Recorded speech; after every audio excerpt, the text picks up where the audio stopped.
welcome to day 20 of our series of a 100-day devotional based upon the theme of Isaiah 35. And this week we're all about the way of holiness. And on day 20, we're talking about walking in righteousness. Isaiah 33:15 says, "He who walks righteously and speaks uprightly, who despises the gain of oppressions, who shakes his hands lest they hold a bribe, who stops his ears from hearing of bloodshed, and shuts his eyes from looking on evil." Isaiah's description of walking in righteousness highlights that holiness isn't just an abstract concept. It's something that we live out through our daily actions, words, and attitudes.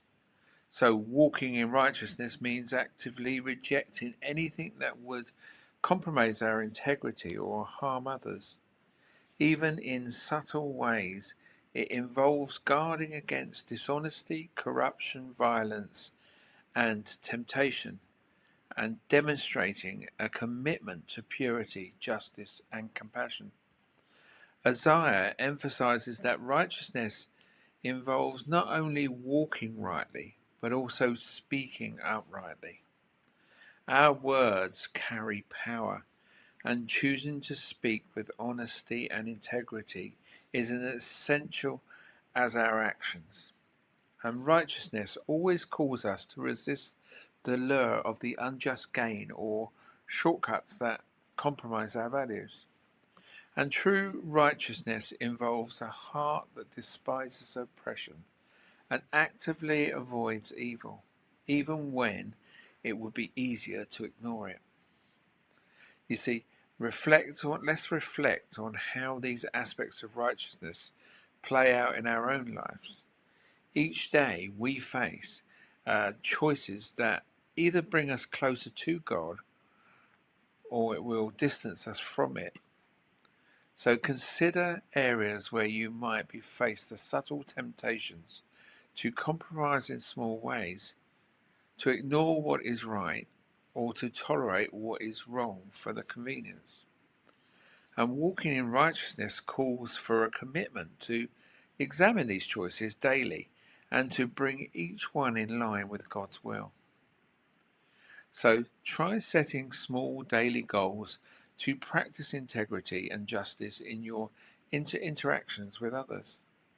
And this might include offering truthful words, actively seeking fairness in difficult situations, or rejecting any temptation that bends the truth for personal gain. See, walking in righteousness is a journey made through these small faithful steps. So Lord, help us to walk in righteousness and integrity, and guard our hearts against anything that would compromise our commitment to you. And give us the courage to reject evil in both big and small ways. And let our words, actions, and attitudes reflect your holiness, and guide us in all these things to pursue what is good and pleasing to you. Amen.